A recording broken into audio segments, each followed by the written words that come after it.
You're listening to Building the Broncos with Nick Kendall and Carl Dumler, Broncos Country's leading draft and scouting analysts. Get on over to milehighhuddle.com to sound off on all things Broncos. All right, welcome in, everyone. We're going to let some of the other people get in. I think we've got one of our Facebook groups that we're waiting on here just real quick.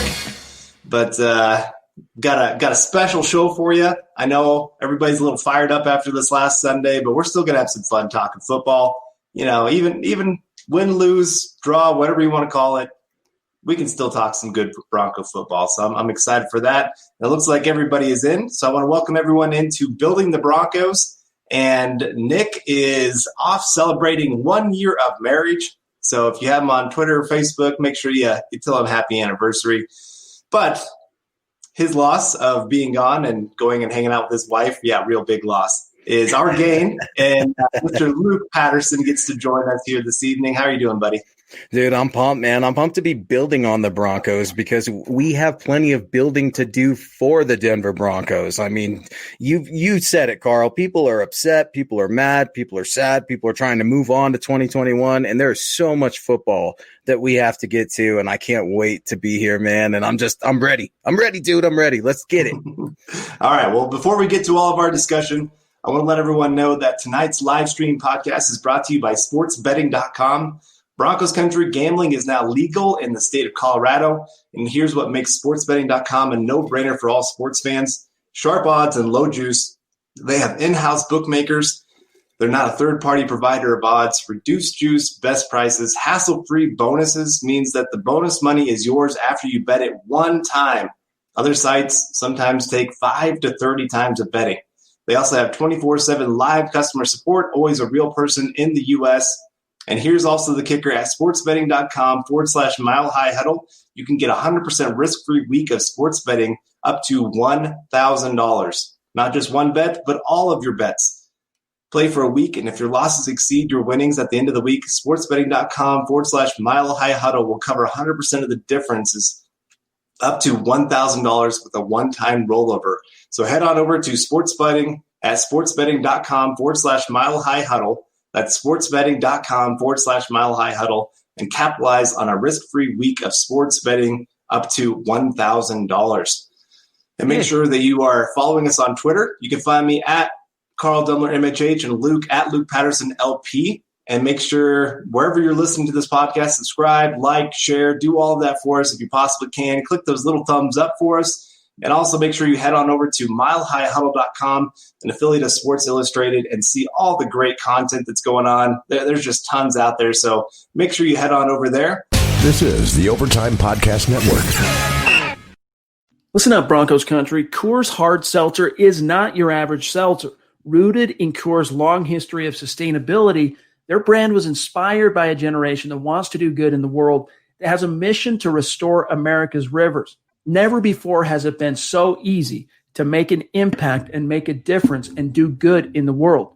Coors Hard Seltzer is launching the world's easiest volunteer program. Whatever you're doing, simply by cracking open a can of Coors Hard Seltzer, you're volunteering. Our waterways, guys, they are at risk. 80% of America's rivers are drying up, and through a partnership with Change the Course, Coors Hard Seltzer is helping to protect and restore America's rivers.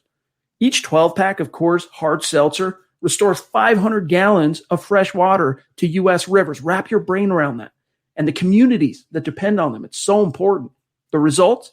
1 billion, that's with a B, gang, gallons of water restored to 16 river basins across the U.S., including the Colorado River. And that's just year one.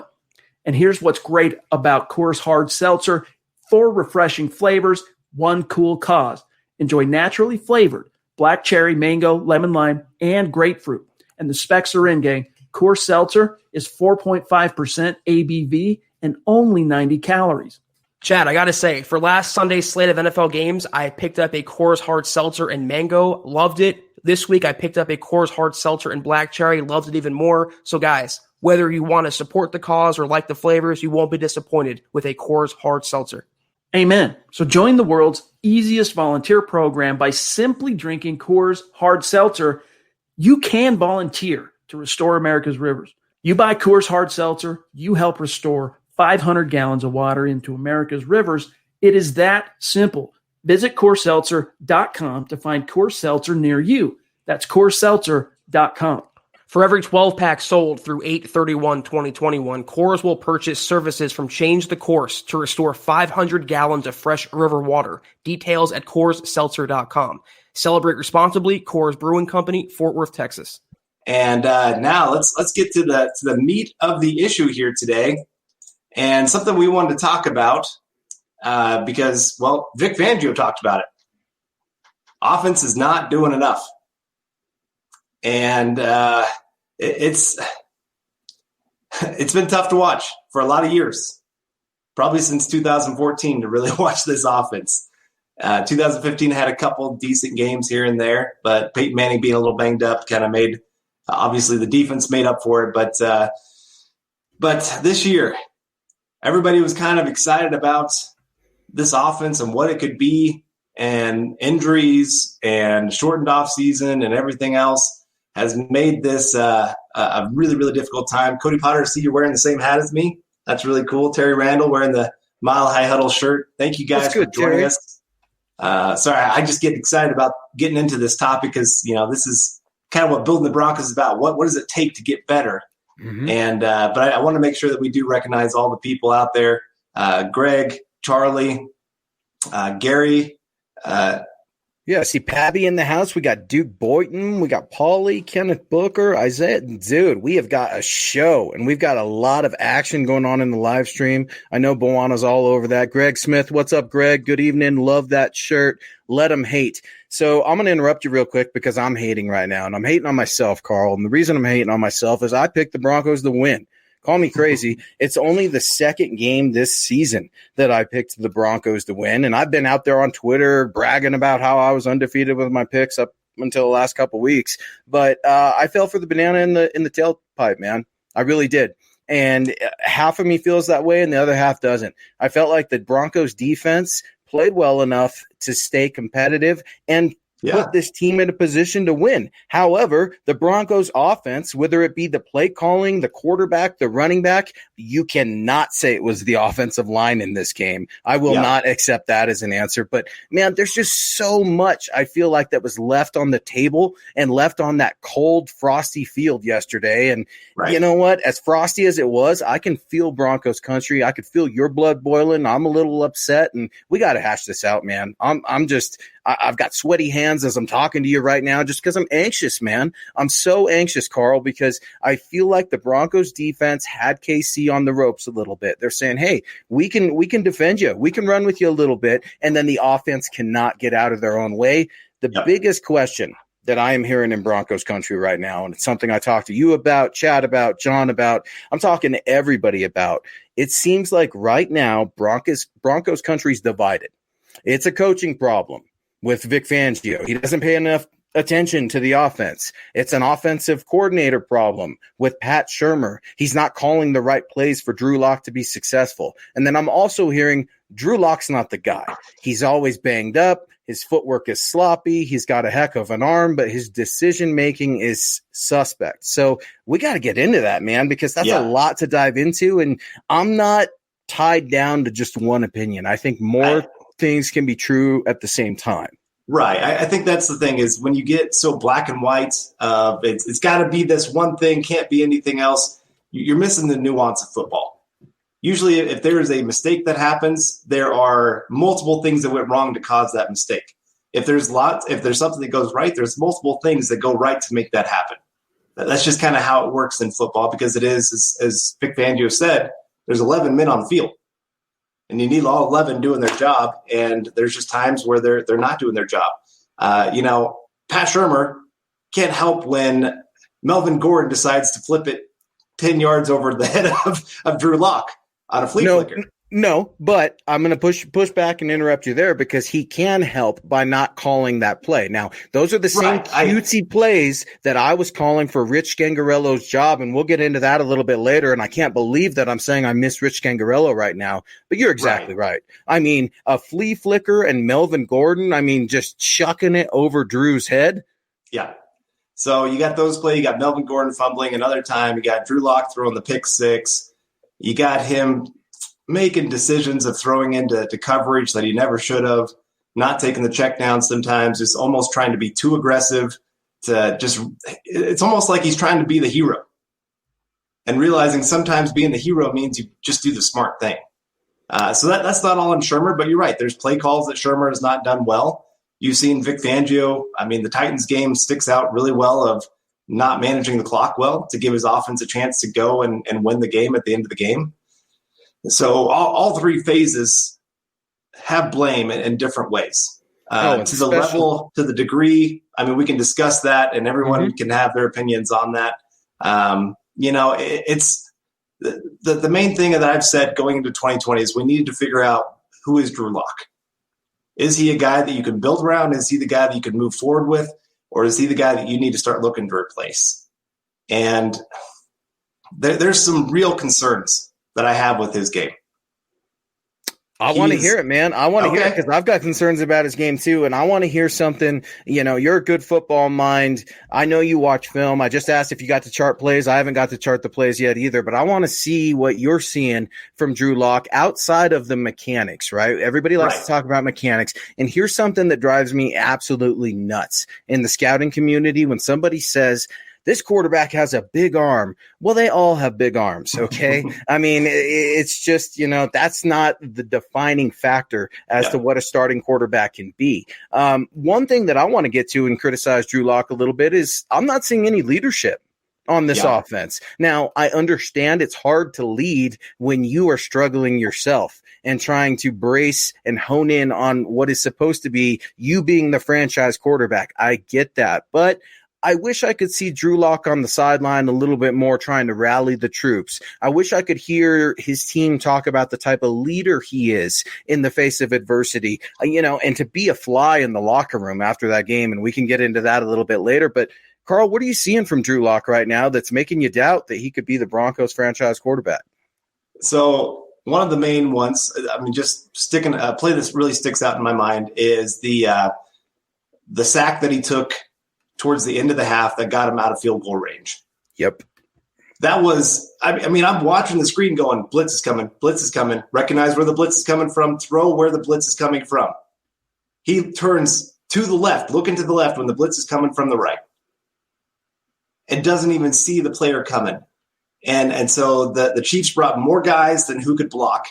That's not on the blocking. That's on Drew Lock not recognizing that a blitz is coming. Was that was that a zero blitz too?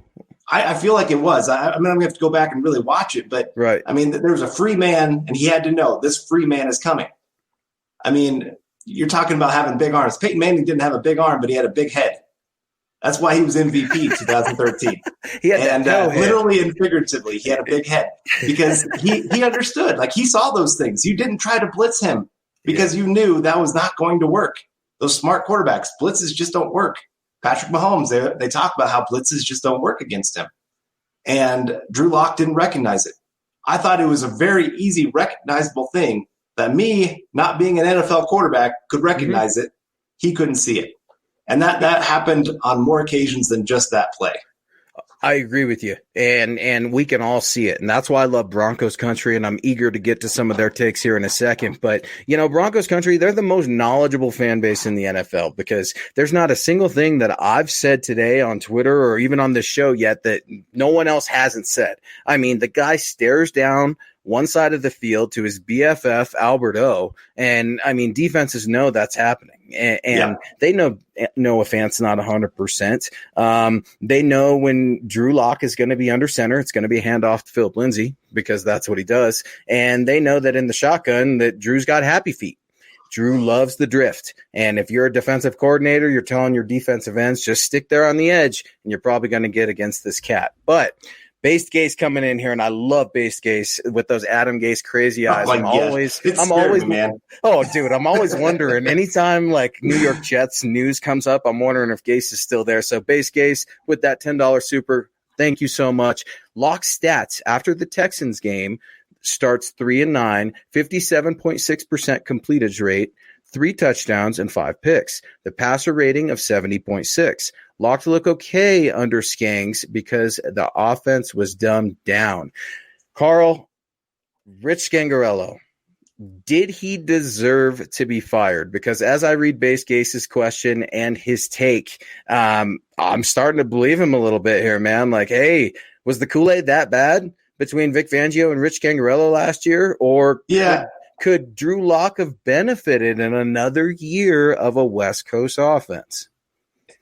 There would have been benefits to it, especially they didn't know when they fired him that this was going to be the offseason that they had. Sure. If they got more time of actually working in the Shurmur offense, Shurmur learning what his weapons are, how good they are or bad they are, all those things would have helped, obviously. And so we have to try to that's things we have to try to factor in that this is a unique offseason. Drew Lock, this is the second offseason really that he hasn't had the entire training camp, all of that, all preseason to really work with the players. He's had 2 major injuries. He's had 2 different coordinators. His main weapon, obviously, and Cortland Sutton got hurt. So I'm trying to keep all those things in mind. Mm-hmm. But like I said, there's just things that he is missing that you need to see in the development of a quarterback from year 1 to year 2. Last year, he got away with a lot of things because of his athleticism, because of his arm, and just making some great plays. And his playmakers made some great plays. I mean, Noah Fant in that Houston game catching that out pattern, taking it for 70, 80 yards, whatever. Mm-hmm. Cortland Sutton making some great catches. All those kind of things play into it. But, I just see some regression in what he's doing. I think that part of that could be just the offense that he's in. But you need to see that in a quarterback. They got to be smart on the field. And he's not showing that.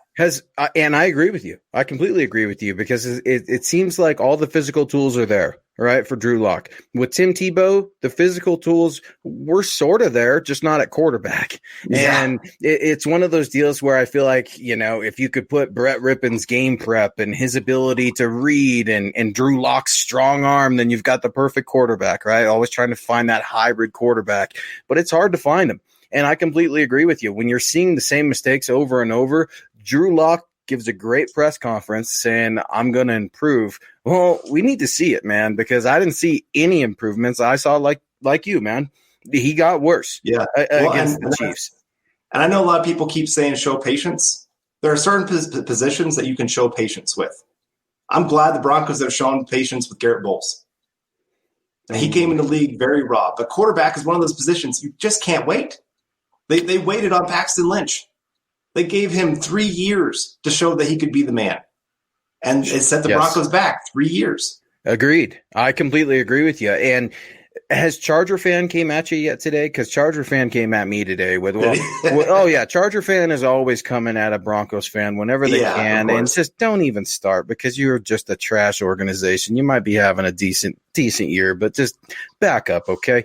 So Charger fan will say, but Carl, Justin Herbert didn't have an offseason either, and he's the second coming of, name the best quarterback ever. And to that, I would say different circumstances for every team, right? That's a very generalized statement. And you know what? Quarterbacks develop at different stages as well. I think that's something to be said. Peyton frickin' Manning still holds the most, interceptions as a rookie record, and that has yet to be broken. So until Drew Lock does that, and I don't think he's going to do that, we should be good. But you brought up Paxton Lynch, and I saw a young man named Aaron Lynch had a super chat that I'd like to get in there. And Bowana, I think you could pull that up for me. Aaron Lynch, I know you can play football a lot better than Paxton, just based off that lovely smile. And I'm just assuming you're a tough, manly man because you can fish, and you probably don't cry on the sideline like Paxton Lynch either.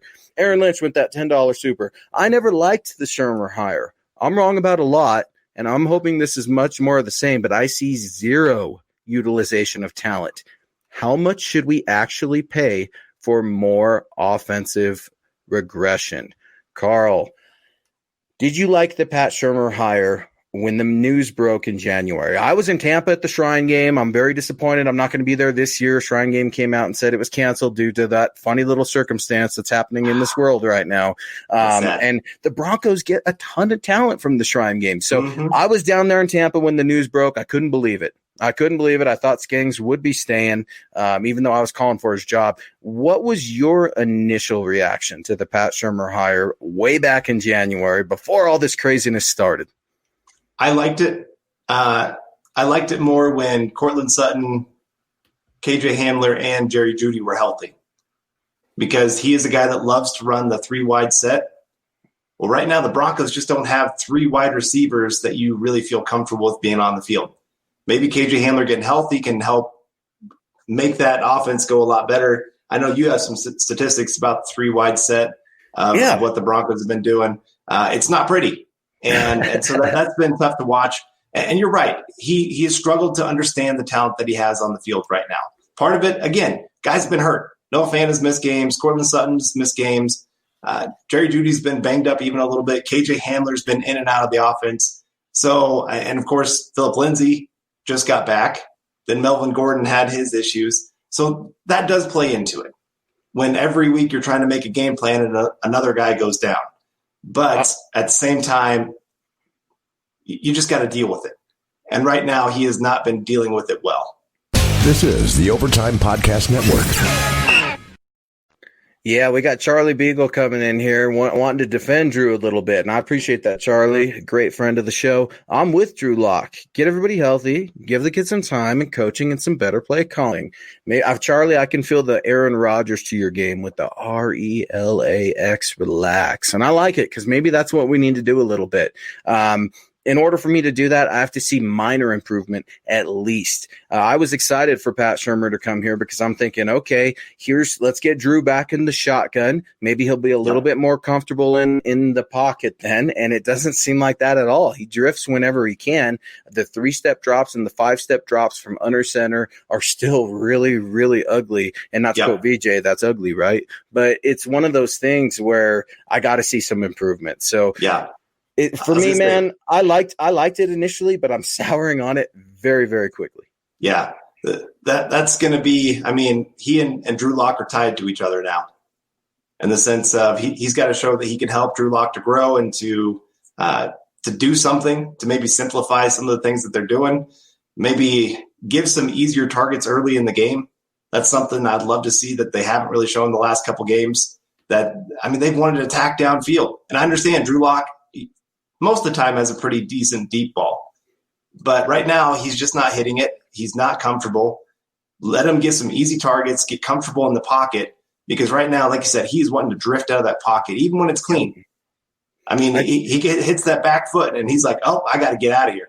And I think I saw a stat today, and don't quote me on it, but it was Drew Lock was hovering around 20% on deep ball completions for the year. And that is just absolutely atrocious. And Jeff Legwold, really well-respected writer, and I love Jeff and listening to what he has to say. But he put out an article we were talking about before the show where he was saying, with Pat Shurmur primarily operating with these 3 wide receiver sets, it hasn't been good. 13 sacks for the Denver Broncos. They've thrown 10 interceptions. They've lost 3 fumbles. They've only scored 3 touchdowns when they have 3 wide receiver sets on the field. That was something that Vic Fangio was asked about also. So an interesting dynamic there as we look at Vic Fangio and the coach. But want to get back to the MHH community. Tom El Greco coming in. Please correct me if I'm not saying that right, Tom, with a $5 super chat. Noah Fant's interview earlier, his anger was indirectly towards Locke. So, of course, Tom is referencing Noah Fant's comments, and I'm not sure if you got to hear him, Carl, about some words that were exchanged in the locker room. Now, he wasn't dishing the dirt or who was saying what, just like a good player should do. But do you sense that there is a little bit of a divide in the locker room? Certainly, we saw some emotional outbursts from the defense, particularly Shelby Harris. I also saw some eye rolling from Drew Lock on that Melvin Gordon fumble and some of those other things. So what do you make of Noah Fant's comments talking about a defense that has the right to be angry right now with the offense?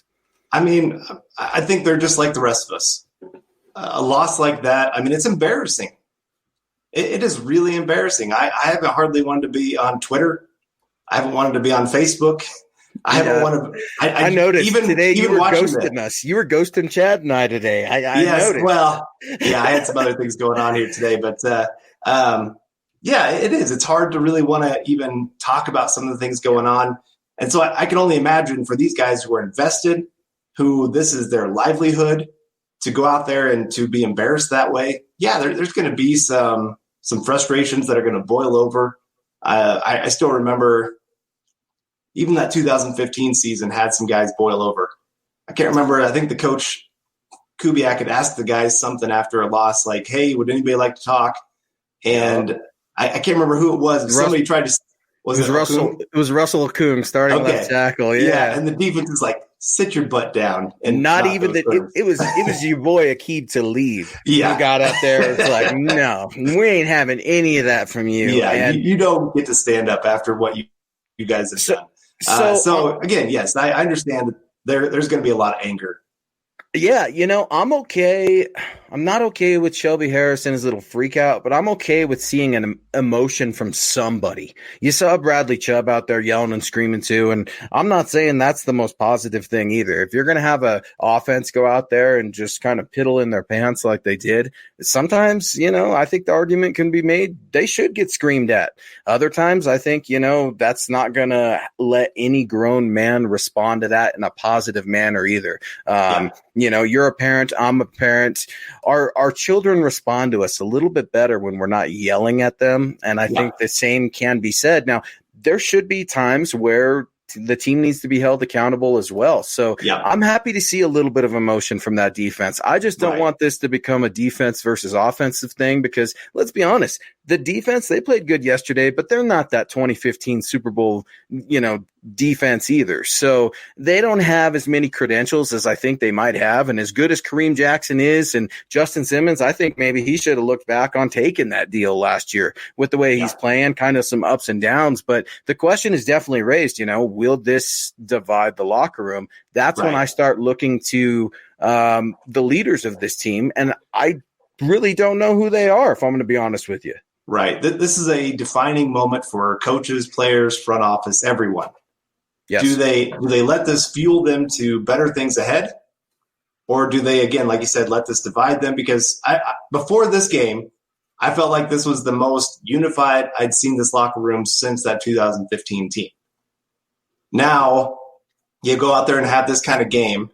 Can they go from these emotional outbursts and use that to say, hey, you know what? Let's get together. Let's get this right. Or are they, again, like I said, are they going to let that just completely destroy them and the Broncos fall apart? Fangio loses the locker room, and kind of plays into JP's super chat here. Really appreciate that JP. To be honest, I think Fangio got a bounce. Shurmur too, maybe too old school. Definitely always solid, but always bad. I don't think we can win with them calling plays. #old. Here's what I'll say. Fangio calls a great game for the defense. I'm really impressed with what he can do, and really, especially taking some no-name players and turning them into quality players. Like Ojemudia. Before the season started, him going third round, there's a lot of people going, that is a reach. Yeah, he's looked pretty darn decent. And I was one of them, man. I was like, what are we doing here? And then, of course, you got Nick Kendall up in there just going through the moon, right? Another Iowa guy. But if he's even being honest, he would say that was a bit of a reach. He said the guy has talent, but he's been inconsistent at times in college and has only really shown it for 1 year. So he's taken players like that. I mean, even last year with some of the cornerbacks that were brought in, Bosby started looking good before he got hurt. Harris. And speaking of Bosby, real quick, let me interrupt. What's going on with Devontae Bosby? Did you see his news? He's going down the wire today. Going down to Arizona. And CC all over it. The Bosby release will bite us in the tail. We're only one injury away in the cornerback room from seeing Devontae Harris start. Someone that you just were starting to talk about. Callahan and Bouye aren't known to be injury-free guys. Now, while Bryce Callahan and A.J. Bouye certainly have reputations of injury, they look fine based off of what I saw. Talk to me a little bit about, what you're seeing from Harris with Devontae Harris possibly getting some more time and coming up in this secondary. He had a couple good games last year. He towards the end of the year too, right? Yeah, towards the end of the year when he got some playing time. Mm-hmm. He's aggressive. He's a strong tackler. Now he can get a little bit of choppy feet going and not always able to turn when he needs to. But overall, for a fourth cornerback, he's about what you want. I agree. Bosby being cut, a little bit of a surprise because he was having a decent season when he was asked to play out there. But at the same time, he struggles with tackling. He sometimes is way too aggressive for a Fangio defense that is supposed to be disciplined and making sure that they don't give up the big play. Bosby gave up some big plays. Yep. And he's not a special teams guy. That's why they were willing to cut him instead of Harris. They like Harris as that special teams guy that could come in and give them some reps if they need to. Special teams. Where do I start with special teams? I heard a stat today on a live air radio station that said the Denver Broncos special teams unit has not been in the top 10 since 2001. It feels, go all the way back to 2001, man. That's Mike Shanahan days. Yeah. And the special teams unit is absolute junk. Let's just call it what it is. I would say right. Yeah, other than, he's not junk, but he did miss a PAT. I don't know what the deal with that was. Yeah, Sometimes it could be the hold, the snap, the ball might be a little wet. Who knows? We got Rich coming in here, fire the coach, Tom McMahon. We've been doing that, right? We've been firing special teams coach and Brock Olivo, and I know he gave the greatest sound bites ever, and 32 Janos and all that stuff. And, even Tom McMahon and, he gives great interviews too. It's so bizarre to say that I look forward to Friday special teams press conferences because they give some good sound bites. But Carl, this is what happens when you miss in the draft. Your special teams is junk. And half the time I feel like guys are just, half-tailing it out there. A lot of would-be arm tackles. And, I do feel bad for Brandon McManus watching Pringle take that back yesterday because that guy was hauling. And you could tell Brandon was trying to haul the mail and just keep up with him. And it was a little sad, man, because it's just like, what are we doing here? So when you've got an offense that seems to get in its own way, a special teams unit that is just grossly incompetent, and a defense that is starting to find their groove, it's tipsy-turvy, man. I feel foolish, Carl, for picking this team to win. I really thought they could because I saw the Chiefs struggle in the cold weather in Buffalo, thought it would be the same thing, and, they didn't look great either. So, no, really, if you look at especially through the first three quarters, the Broncos were the ones costing themselves the game, not the Chiefs. The Chiefs really on offense had hardly done anything. Couple of decent plays, got the one touchdown. It wasn't until the fourth quarter that the game became just this runaway. But giving up a pick six, giving back a kick return for a touchdown, and then the three turnovers. Again, unacceptable. It is. If you're going to play with the top teams, those are the things you have to clean up. You can't beat yourself. I've been saying this for a long time that part of what makes Bill Belichick teams so great throughout all the years, they don't beat themselves on a Sunday. They just wait for you to make the mistakes. That's all they do. And you get in your head after a while, like even if you have a lead, you're like, oh my gosh, we got to do something. And they try to do too much, and it just plays right into what the Patriots want to do. They play the mind game. And the Chiefs have been playing the mind game against the Broncos for a long time here. And so all of a sudden you got these big mistakes coming in. You got Drew Lock trying to do too much on offense. You got, again, special teams just flying down the field more than they ever should. And it's frustrating to watch. And really the Broncos should have been in that game. Maybe don't win it, but at least make it an interesting game. I agree. This is the Overtime Podcast Network. And Aaron Lynch coming in here. And Cody, I see you. We'll get to you in just a sec, pal. I'm not a lock apologist, but he doesn't have a full rookie year under his belt in terms of games and has played for two different offensive coordinators. He might not be the answer, but he hasn't really been set up to win. Aaron, I appreciate that and I respect that, but I got to give you a little bit of pushback because all I heard, Houston last year, right? That was the Drew Lock coming out party, the Houston Texans. Yeah. Well, yeah, he played well. He played very well, but I went back and watched the tape last week of that Houston game, and there were a couple of interceptions that Drew should have thrown also that just didn't quite connect. So it's tough right now to try to give Drew Lock a grade I think is immature. He's got, 10? We've got 10 more games that we're looking at, and you said it earlier in the show here on Building the Broncos, and get at us on Twitter, guys, at Carl Dumler, MHH, at Luke Patterson, LP, Mile High Huddle, at Mile High Huddle on Twitter, milehighhuddle.com. it's one of those things where we have to figure out what we've got in Drew Lock. John Elway has to figure out what he's got in Drew Lock. And Pat Shurmur's not doing him any favors. I mean, when you look at this offense is ranked 28th in the NFL. It's one of 5 teams that scored 19 points or less. And those 5 teams both include, the New York Jets, the New York Giants. I think Washington's in there somewhere, and New England, believe it or not, who had a really, really bad outing. So when you're there and you're -8 in the turnover differential, only second to Dallas, who's -13, this is a bad, bad football team. And just because the defense is loaded up on money doesn't mean I'm going to say it's all the offense's fault. But to be honest with you, Carl, I put a lot of this on Vic Fangio. At what point is Vic Fangio going to step away from his baby, the defense, and start looking at this as a whole? He likes to talk about complementary football. Well, he doesn't pay any damn attention to the offense. Let's just be honest. Out there in practice, training camp, right? Like, coach is grouchy when the offense has a great day, and then the defense, when the defense has a bad day, it was the worst day ever. So I'm getting a little irritated when I hear coach talk, a little bit about dog. He didn't dog Drew Lock necessarily, but he didn't mama cat him either. So we got to get to some of these supers, man. And I really appreciate you guys rocking with us on Building the Broncos, man. I'm pumped to be here with Carl. So Cody Potter coming in here. I can go on and on about Sunday, but this team is still competitive in my eyes. This game was a fluke, in my opinion. This needs to be the wake-up call in order to move forward.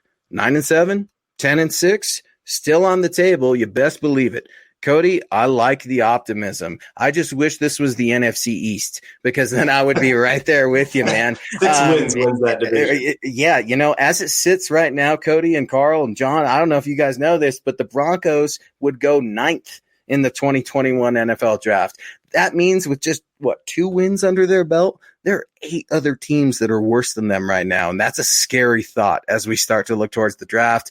I don't get into any of my draft stuff till December just because we have so much going on and so much drama always happening, especially before the trade deadline. But what do you make of what Cody Potter has to say and with his take talking about, was this a little bit of a fluke? Was it just a collapse? I mean, the Broncos, what I'm taking away from Cody is Cody saying, hey, man, the Broncos, they were right there for a little bit. It's not like Mahomes and Tyreek Hill were just throwing go routes like they used to do over the Broncos. Travis Kelce, Carl, was limited. I loved what they did with Travis Kelce. It gives me goosebumps saying that right now, and I can't believe I'm saying, they limited Travis Kelce and still got blown out.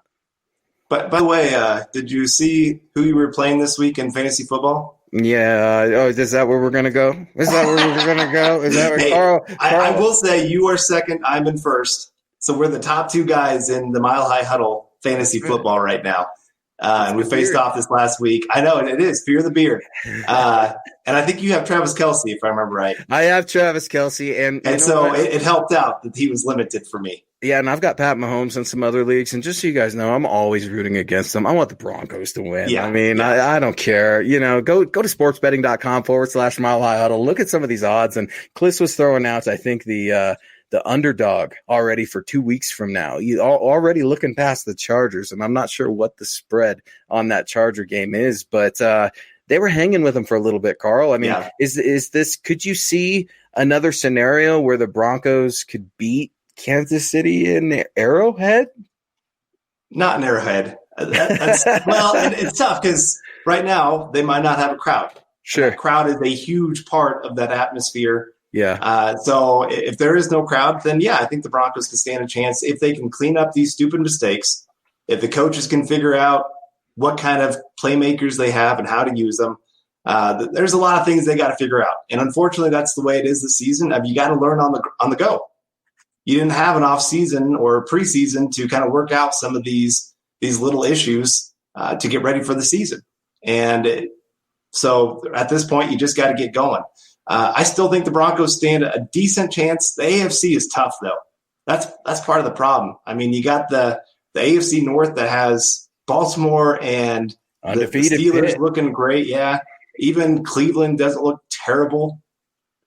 They're kind of up and down. Do they? But, they are terrible. Did you see that? There's a good meme going on right now for you guys that love memes of the Baker Mayfield cycle, and you guys got to go see it. It's just one of those things, man. You're right. The AFC's loaded.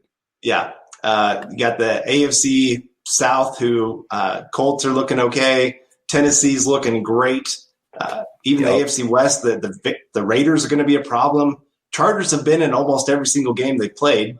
They just haven't found a way to win them at the end. Hopefully they don't figure that out this week. But so it's going to be a tough road for the Broncos, unfortunately. And I'm not sure even going 9-7 if that gets you into the playoffs this year. Well, we'll see. I hope it does. And if they go 9-7, then probably a good chance Drew Lock is having a good season to close out. It means the coaches have figured out a few things, that they're winning some of these tough games. And so then everybody's back, and it's looking like, okay, let's move into 2021 and see what we can do. Get Cortland Sutton back and get this offense really cooking. But it's again, the maturity of the team is going to really show and how they respond to this last Sunday. Vic coming in real quick. There are divisions you can be patient in, and the AFC West isn't one of them. And Vic, that's a perfect synopsis to what Carl just said. And JT coming in here with a $4.99 super chat. Appreciate you so much, JT. Smile in that picture, man. The Broncos are going to win another game. We got another one coming. We're not the Jets. We're not the Giants. It's all good, brother. He's saying no crossing routes utilizing Judy or Fant skill set. It's run pass, deep punt. It's way too predictable to fit the scheme to 3, not the other way around. So what JT's getting at is, if you're an opposing defense, how simple is your game plan to go after the Denver Broncos? Their rushing attack is just so predictable. I mean, I don't even want to get into that. But the passing attack, I mean, you're going to get 3 wide receivers out there. Deshaun Hamilton, say what you want about him. I mean, I don't consider him a big threat, so you don't have to worry about cornerbacks traveling with him if he's in the slot. Yeah, KJ Hamler's back, and we're hoping to see better things from him. He seemed to be running well. Noah Fant, obviously very, very dangerous. But Albert Okwuegbunam, JT, I want to talk about Albert Okwuegbunam because I think JT's right with the no crossing routes utilizing Judy. I mean, we saw a crossing route that was picked off yesterday by Drew Lock, right? And he's saying, man, I'm better than that. I know I can't be throwing that and stuff like that. And we get it. But for Jerry Jeudy, man, I have yet to see that breakout moment. And yeah, he caught an excellent pass that should have been an interception against the New York Jets with Brett Rippon. I get it.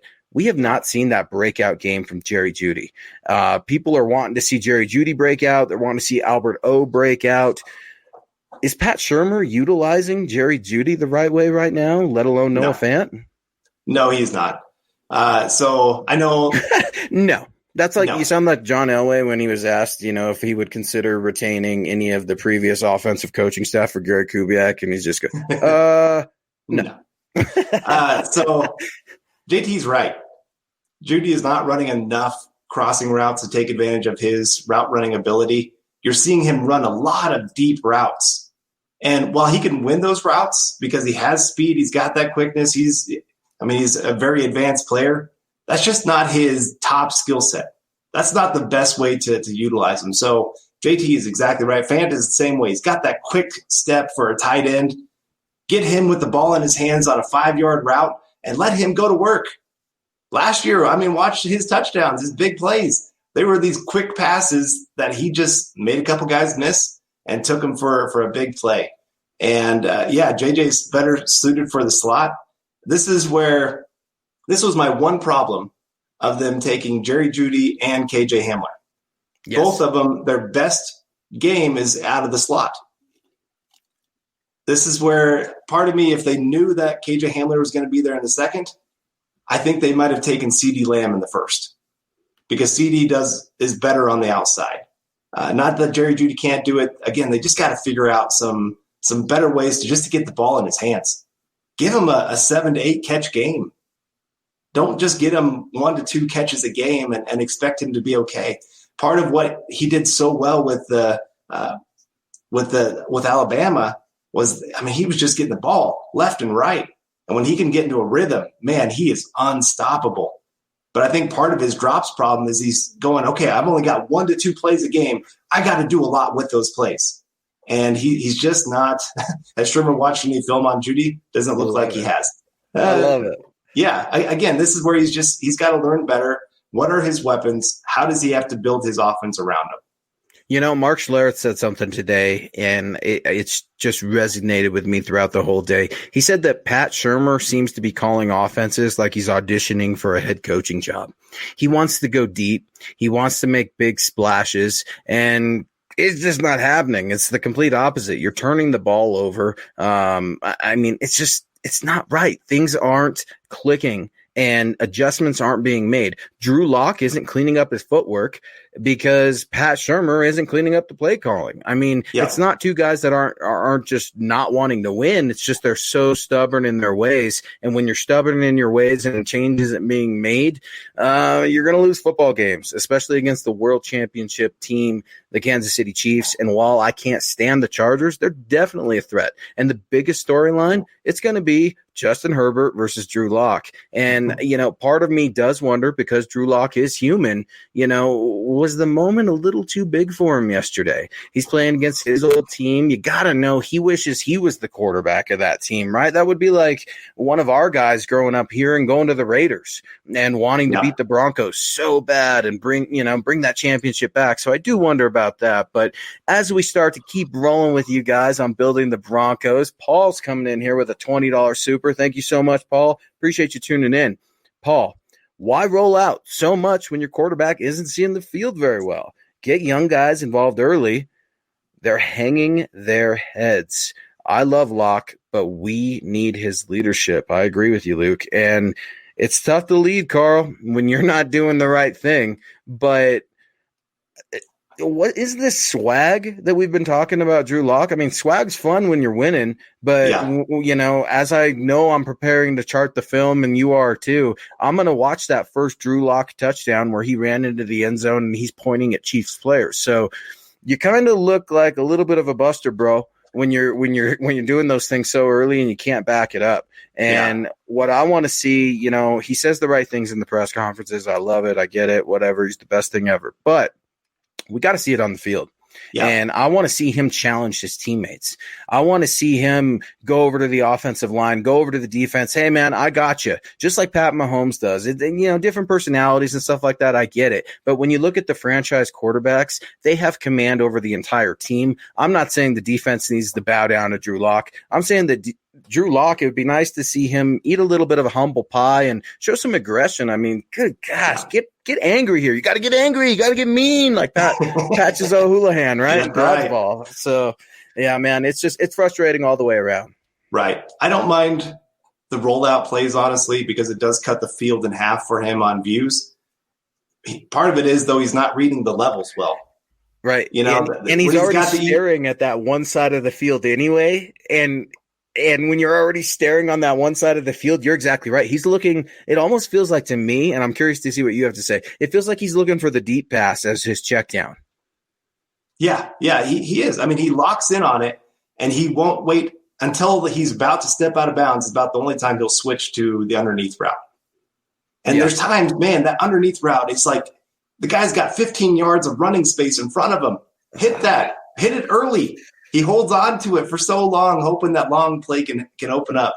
Sometimes, dude, just take the underneath, be okay with it. I want to see also where they get some of those shorter routes from the pocket. So he gets comfortable in the pocket.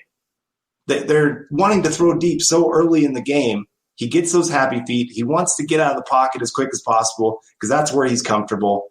And unfortunately, in the NFL, you got to learn to play from a pocket. You do. It's just where it is in the NFL. And, it's great that he can escape the pocket, but don't make that your game.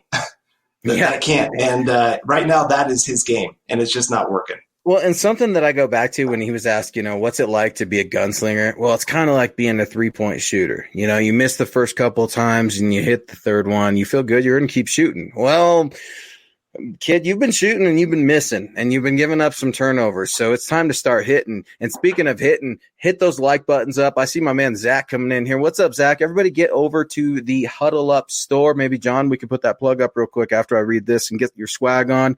ZW Designs has a dope shirt that I'm still trying to get a hold of in my size. Coming in with the $9.99 super. Thank you so much, Zach. Broncos country, don't put it all on Drew. He has to learn a new scheme. The offense is young, and there was no preseason to help gel the team. Shurmur just needs to call better plays. Zach, I hear you, man. I hear you, because I'm a Drew Lock guy. I've liked Drew Lock since Mizzou, but I'm starting to get really nervous because I'm not seeing the improvements that I thought I would see. We talked about the rollouts a little bit. I wish I could see more rollouts with Rich Gangarello, but Zach brings up a really, really good point. Carl, do you feel like people are panicking in Broncos country way too much? I mean, let's be honest. This was a game that people knew the Chiefs were going to beat the Broncos in, right? Everybody except for me, because I'm an idiot. But, everybody knew the Chiefs were going to beat the Broncos. 2 weeks ago, they're riding high off 2 weeks over the Jets, over the Pats, and get over to the MHH Superstar Designed Let Them Hate t-shirt. Order up from Huddle Up Pod. That's Zach's t-shirt. Thank you so much, John, for pulling that up. Absolutely love it. Get all our swag. Carl's got a Building the Broncos hat that I know he's very, very proud of. Nick does as well. The Dove Valley Deep Divers, Huddle Up, and the MHI Insiders. So get over there to the Huddle Up store and order your swag. So, yeah, man, would you say that there's an overreaction? Because I think I hear what Zach's saying. He's saying, dude, calm down a little bit. Just the first sign of trouble doesn't mean we need to just start burning down the building and starting over. Where do you land on that, Carl? Yeah, I'm with you. I want to do an entire season. I mean, we can talk about it now in the sense of he has not shown enough to be the guy right now. And he's got 10 games to do it. That's a lifetime in the NFL. He can turn it around. I know he can. I mean, he's got all the talent in the world. You already said it. A lot of these guys have big arms. He's got the opportunity. He's got talent around him. I know Cortland Sutton being down kind of stinks, but he's still got Lindsey. He's got Tim Patrick, who's emerged out of nowhere. Of course, Jerry Jeudy, Noah Fant. He's got all these guys. So he's still got talent around him. He can still make something out of this season. He can still go out there and prove that he's the guy. I'm just not going to say he's the guy right now. There's some people out there like, just they will defend him until they die. I'm not that guy. You're honest. I'm honest. You're an analyst. I think he has potential, but I'm not going to sit there and say that he's going to live up to that potential. Mike List was asked today, point blank on the radio, will Pat Shurmur and Vic Fangio return in 2021? And he said, quote, yes, end quote. So say what you want about Cliff, guys. I've met Mike. Mike's a friend of mine. He's a good guy. He is one of the best Broncos insiders. So don't just blow that off. If you guys think that just changing coaches is going to solve anything, the first question I have for you is, who are you bringing in? Because I believe that anytime you call for another man's job, you better have a solution, and it better be a rational one. And don't just tell me it's the ownership and Peyton Manning's going to come in here and buy the team and everything's going to be sunshine and roses, because that's not the case. It's something Nick and I talked about last Saturday, and I know I can say the same for you. We're not Broncos haters because we're saying Drew Lock played like garbage. That's just honest. We're both Drew Lock fans, man. I want to see Drew. You said it, Carl. You took the words right from my mouth. The kid can do it. We know he can do it. He's shown he can do it. Will he do it going forward? And that's where Roberto Garcia is coming in here with the next 4 games will tell us whether or not Drew Lock's the guy.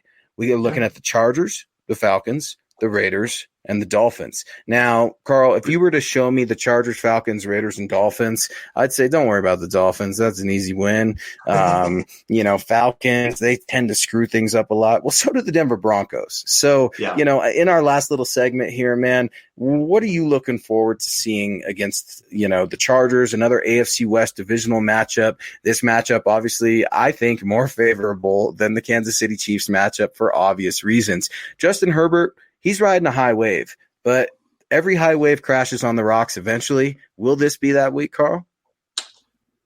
Well, we'll see. I mean, obviously, like I said, you get more film on a guy, what he likes to do, what he doesn't like to do. Heck, Drew Lock had it a little bit where he started out pretty darn strong. Yep. And then has kind of tailed off where teams have figured out to take away the deep ball and force him to just dink and dunk down the field. He doesn't like to do it. And so that's what I want to see from Drew Lock in this one, is when they take away the long ball, can he beat you with just knowing coverage, knowing when a team is sending a blitz, where to throw to the open man, and just taking what they give you. I mean, he can go out there and have an amazing game if he just takes what a defense gives him. Guys are open. He's just missing them. Yeah, and that's just something I want to echo too. And Juan, if you could throw that quick super up there from Cody, thanks, brother. Cody Potter, we should bring in Tebow as a hype man. Ha. Cody, don't even joke with me, man. I'm already upset enough. I don't need my blood pressure raised even more than it needs to be. But Cody's right. He's saying get creative. Pat, I mean, do something. I mean, like, it's just the flea flicker. When you want to get creative and you call the flea flicker, that's not creativeness. That's not missed opportunity. That's just incompetence. Pat Shurmur knows better than that. I respect Pat Shurmur as an offensive play caller, but he's not doing his job well. And neither is Drew Lock, and neither are a lot of Denver Broncos. But I'm not going to put this on the front five. Bama X, who has been super involved. I mean, this guy's got to be the Jerry Jeudy guy, right? If talking about Bama X, $10 super. Appreciate you so much. Right now, what I've been seeing out of Locke is a 2016-17 Alabama Jalen Hurts. Locks on to one wide receiver without going through any of his progressions. Then he breaks the pocket and scrambles right. That consequently throws it away or gets a sack and takes a shot down the field. Bama X, you're seeing what we're all seeing right now. And Carl laid it out there. When he's rolling right and he's hugging that perimeter, sometimes he wants to try to squeeze it in real quick. And it's usually a tight end. God forbid it's a running back in the flat. And if it's a running back in the flat, it's not Philip Lindsay because he won't throw Philip Lindsay the ball. But that's something for another time. Carl, what do you make of what Bama X is saying, man? You gotta somehow try to dial things up. You're right. I mean, as soon as his number one wide receiver is covered, he's looking to escape that pocket. His timer is going off too fast. This offensive line has looked pretty darn decent, especially since Dotson got in there. Yes, dude, Dotson. Who would have thought? Yeah, he's got the number one left tackle in football, according to PFF, and Garrett Bowles. I mean, I'm not saying anything. Well, okay. A year ago, we would have said Garrett Bowles is going to be the number one tackle. Everybody would have laughed and said, we are never listening to this podcast again. But that's what he's got. His interior guys are starting to look better. They're still making a few mistakes here and there, but he's got a good offensive line in front of him. And he's just not trusting him. He's not trusting his eyes. He looks like he's just really lost out there right now. And, I mean, he can get it back. And hopefully this week is a great week of getting in the film room with Pat Shurmur, with Brett Rippon. Yep. That's a guy, lean on him. Lean on his intelligence. You bet. And watch what they're doing and say, okay, hey, look for this. And did you see how active Brett Rippon looked in that game? It seemed like whenever Drew was coming to the sideline, Brett was actually approaching him. Like, hey, man, it almost felt like at times Brett was coaching up Drew a little bit. And, I was screaming at my TV the whole game. I got a little premature. I'm saying, when is Mike Shula going to get to play call some games? And I know I'm getting a little ahead of myself, but I'm just like you guys, man. This is an emotional game. And I was very, very upset to see the 10th victory over the Broncos going in since 2015, man. I can't get past it. And Mr. Boggins, what's up, Mr. Boggins? Happy to see you join the show here real late. Better late than never. Locke needs to get out of his head, i.e. the leg brace that he doesn't need. Get the balls to your weapon and let him eat. Carl, Mr. Boggins brought in the leg brace. How can we forget that quarterback slide, Carl? I mean, that quarterback slide. I told Nick, I listened to Chad Brown last week tell a story about how Jim Zorn used to work with his backup quarterbacks in Seattle with slip and slides. He literally had Matt Hasselbeck and Trent Dilfer, two of the world's most athletic quarterbacks, doing slip and slides to learn how to fall. And I think all of Broncos country, we were holding our breaths, right? As soon as Drew Lock's brace was the turf monster and got him. Yeah. Well, and I mean, Peyton Manning was the king of the self-sack. Oh, it was sad to see, but it kept him safe, right? Right. Well, and that's it. As a quarterback, you got to know you can't miss games. Yep. You have to sometimes learn just to live for another play. And you can't be the hero every single time. Even Patrick Mahomes struggles to learn this. I mean, he had his dislocated knee against the Broncos. And he's still struggling. He's still taking a lot of hits that he shouldn't. Lamar Jackson takes hits he shouldn't take. So a lot of these guys, I do worry about their long-term health moving forward. Drew Lock, I worry about his long-term health. 2 injuries to your throwing arm, not good. Mm-hmm. Having a leg brace on, not good. He's got to learn he has to stay healthy. That's the number one thing is your availability. If you can't be available, it doesn't matter how much talent you have in the NFL. Yeah, I think Brock Osweiler, right? He had that quote of, the best trade is availability or something like that. But here we are. We're still trying to figure out the quarterback position. So AJ Zillinger coming in. I hope I pronounced that right. Please correct me if I'm wrong. Get at me at Luke Patterson LP, because we respect you guys and appreciate you guys so much. And y'all deserve to have your names read the correct way. So please let me know. Can we agree Philip Lindsay is a running back one? He's so quick. You're dang right he's so quick, and he's elusive, and he's awesome, and he's the best thing ever.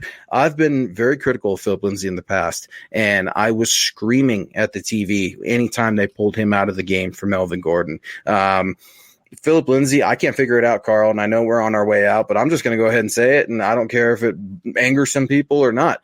I don't think the Broncos like Philip Lindsay. I don't think Pat Shurmur likes Philip Lindsay. Heck, I don't know if Vic Fangio likes Philip Lindsay. They have no problem giving him the ball on a handoff, but they just can never seem to get him the ball in open space. God forbid we call a halfback screen to Philip Lindsay instead of Melvin Gordon. The underutilization, I wrote about it last week, and I know it's an old article and everything, but I can't figure it out, man. You got a dynamic player. He's a running back one. What say you? Yeah, I mean, he's easily the top running back. Your number one job as a running back is protect the football. Melvin Gordon has been maybe the worst in football at protecting the football. So Philip Lindsay, for being a small guy, he knows how to cover it up. He is impressive. Did you see that? Both arms, too. Yes, those guys are punching at it. They're peanutting at that ball, and Phil knew it, man. And he's not scared of it. He took it on. He embraced it. I loved it. And I want to see him get more involved in the pass game. I know in the past he has not been the most trustworthy guy of catching the football, but I have seen improvement.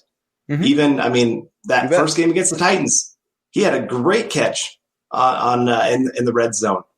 And I want to see more of that. I think he should be given more opportunities. Exactly. Melvin Gordon, talk about trust. Talk about a player that can't be trusted. Right.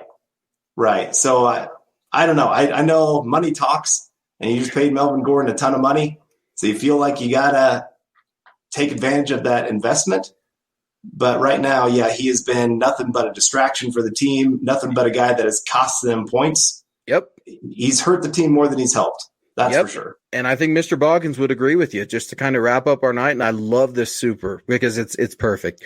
Lindsay could be an all-around back like Melvin if Shurmur actually schemed Lindsay into passing plays. And as we wrap things up, I said it all off season. Philip Lindsay's not very good catching, right? Philip Lindsay can't catch. Well, you're damn right he can't catch when he doesn't get the ball thrown his way. All right. It's just unfair. I don't get what the beef is. Cody coming in with a last minute super chat, $5. Thank you so much for your involvement tonight, Cody. You've been absolutely crushing it, along with Terry, Glenn, Duke, everybody, Kenneth Booker. How do you like the future of the pass rush with Malik Reed, Bradley Chubb? You got Jones in there, Harris up in the mix. And what does it mean for Vaughn's future? Does the D look a little bit different? I mean, are the emergence of Malik Reed and Bradley Chubb finally starting to turn it on? How's that going to affect Vaughn?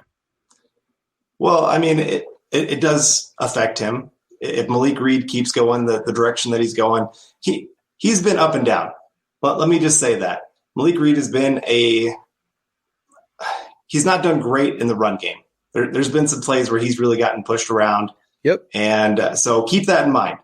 Von Miller doesn't get pushed around quite like Malik Reed does. No, so he doesn't. He's not in the running game when he's light. It seems like every year when he's heavy, he gets hurt. But then when he's light, he kind of can get caught up a little. But he's no Von Miller. I see what you're saying. Right.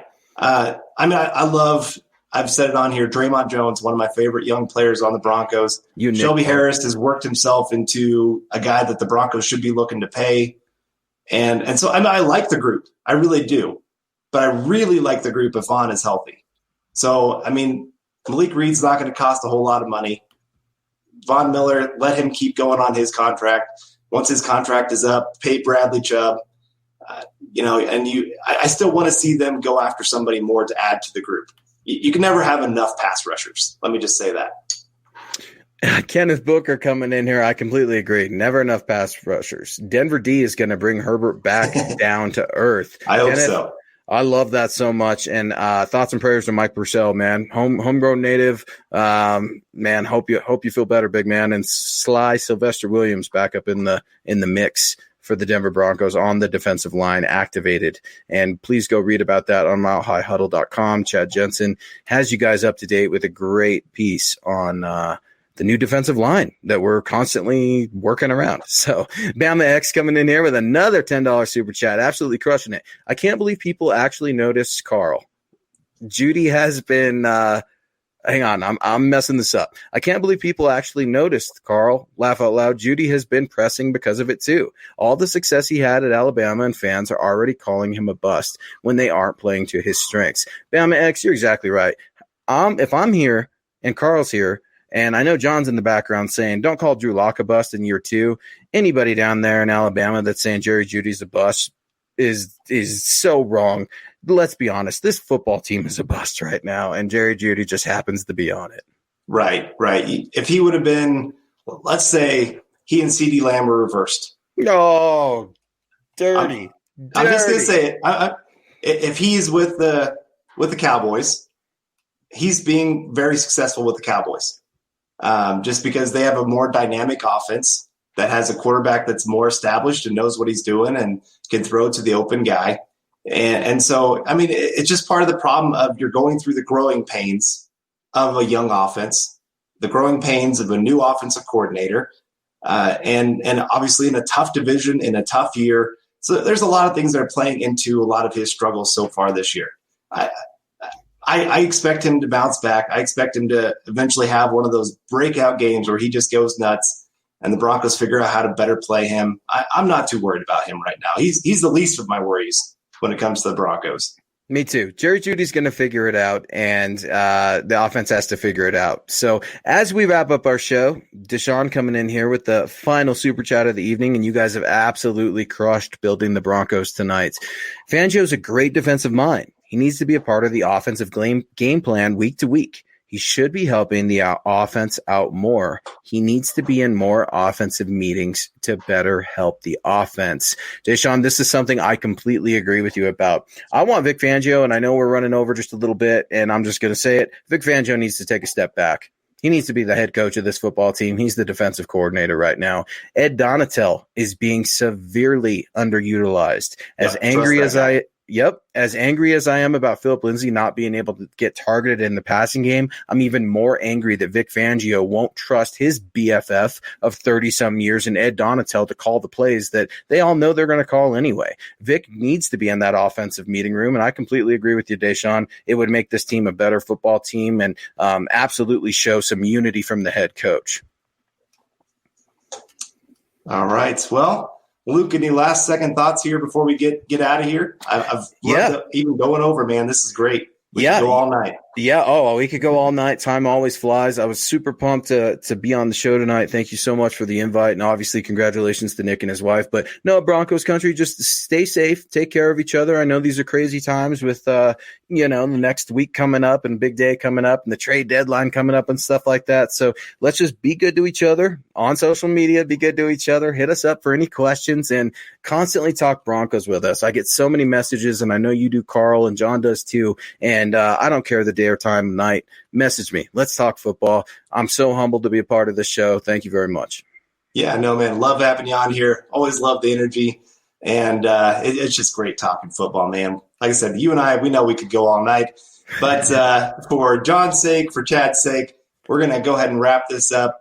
Thank you for joining us here with Building the Broncos. You can find us on Twitter, at Carl Dumler, MHH, Luke, at Luke Patterson, LP, and, of course, at BTB Football Pod and at Mile High Huddle.